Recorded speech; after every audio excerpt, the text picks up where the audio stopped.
Bonjour, sur cette vidéo, on va effectuer la correction du short que j'ai déposé sur ma chaîne en début de semaine. Deux véhicules, l'un qui roule à 90 km/h, l'autre à 100 km/h. La distance qui les sépare est de 900 km. Tous les deux sont partis exactement à 6 heures du matin. La question est donc de savoir à quelle heure précise, à la seconde près, vont-ils se croiser. Donc c'est un problème que l'on peut faire dès le niveau 6e, justement avec les formules que l'on voit en physique-chimie. Après, si on veut vraiment utiliser les mathématiques, la mise en écriture d'une équation est assez appropriée, donc un bon niveau 3e. On cherche à déterminer justement un temps qui a été pris.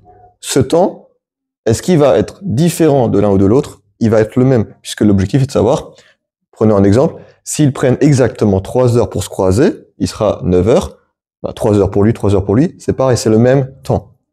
Par contre, comme ils sont tous les deux à une vitesse différente, ils vont donc forcément parcourir une distance différente avant de se croiser. Donc on peut déjà écrire la chose suivante. La distance parcourue par la voiture 1 plus la distance parcourue par la voiture 2 va faire un total de 500 km. Mais cette distance, on ne la connaît pas. Et le problème ici, on se retrouve avec deux inconnus dans notre équation. Donc résoudre une équation à deux inconnus, ça va être un peu compliqué. On aura une infinité de solutions. Donc on peut écrire différemment. Justement, la distance, tu as appris en physique-chimie ou en maths, qu'il y a une formule pour la distance. Donc tu sais que la distance, c'est égal à vitesse fois le temps. Distance 1, c'est donc égal à vitesse 1 fois temps. Pas besoin de préciser temps 1 ou temps 2. Le temps sera le même pour les deux voitures quand ils vont se croiser. Par contre, ils ont une vitesse différente. Donc distance 1, c'est vitesse 1 multipliée par le temps. Et distance 2, ça va être la même chose, la même formule, sauf que ce sera la vitesse numéro 2 multiplié par le même temps. Tout ça égale à 900 km. Sauf que la vitesse 1, la vitesse 2, cette fois, on les connaît. Donc on va remplacer, on va voir ce qui se passe. Ça fait donc 90 fois t plus 100, puisque vitesse 2 c'est 100 km/h, vitesse 1 c'est 90 km/h, fois le temps. Tout ça encore une fois égal à 900 km. Donc 90 fois t, ça nous fait 90t. 100 fois t, ça nous fait 100t. Le tout est égal à 900. Donc 90t plus 100t, ça nous fait 190t, qui est égal encore une fois à 900 km. Et maintenant, si j'ai 190 fois ce t-là, donc en troisième, et même déjà en fin de quatrième, tu apprends à isoler ce t-là tout seul. Comme il y a un signe multiplié qui se cache derrière, comment est-ce qu'on annule une multiplication par 190? Tu sais que quand tu as un nombre, tu multiplies par exemple par 2, pour revenir au point de départ, tu divises par ce nombre que tu as utilisé, donc divisé par 2. Donc là, pareil, on a multiplié par 190 notre t, donc il suffit de diviser par 190 des deux côtés pour isoler le t.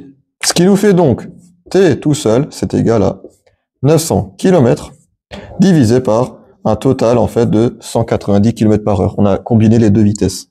Donc à l'aide de ta calculatrice, 900 divisé par 190, ça va nous faire donc t environ égal à 4,736 842 et des poussières. Alors pourquoi est-ce que je note tout? Parce que justement on va en avoir besoin pour préciser notre temps en heures, minutes et secondes. Donc là ce qu'on peut faire, on peut déjà à partir de nos 6 heures, on va le faire ici, 6 heures, on peut déjà rajouter 4 heures. C'est le 4 qu'il y a ici. Maintenant il nous reste 0,736 etc. Alors, gros piège à ne plus faire en fin de collège. Le virgule 73 n'est surtout pas 4 heures et 73 minutes. Il ne faut pas oublier que le système des heures s'arrête à 60 minutes et pas à 100, comme c'est le cas pour toute écriture décimale. Il y a une petite méthode. Ici, on a un temps en heures. Or, on sait que 1 heure, c'est égal à 60 minutes. Donc, comment est-ce que je fais pour passer de un temps en heure à un temps en minutes? Quel est le calcul que j'ai fait pour passer de 1 à 60?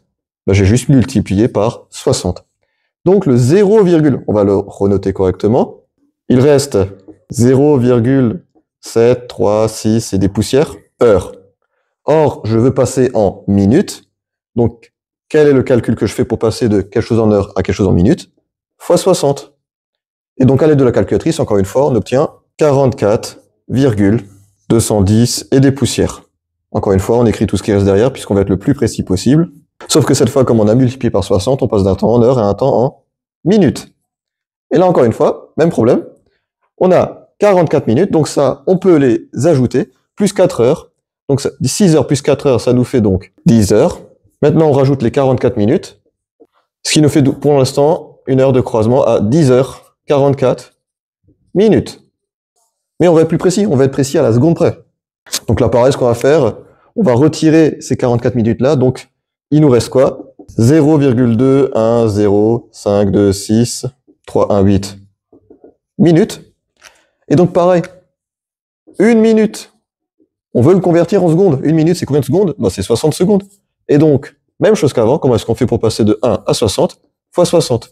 Donc, qu'est-ce qui me permet de passer d'un temps en minutes à un temps en secondes? Bah, il suffit de faire fois 60. Avec la calculatrice, on obtient 12,631,5. Puis là, bon, le reste n'est plus nécessaire. En fait, on peut donc dire qu'il y aura encore 12 secondes, 631 millièmes, 632 millièmes si on arrondit. Et donc, si on veut arrondir à la seconde près, le virgule 6 fait qu'on arrondit à l'entier supérieur. Donc, si on arrondit à la seconde près, on ajoute encore 13 secondes. Conclusion finale, si la première voiture roule à 90 km/h et la deuxième à une vitesse moyenne de 100 km/h, sur une distance totale de 900 km, en partant à 6 heures, ils vont pile se croiser à 10h44 minutes et 13 secondes. Donc j'espère que ce problème t'a plu et je te souhaite une bonne journée.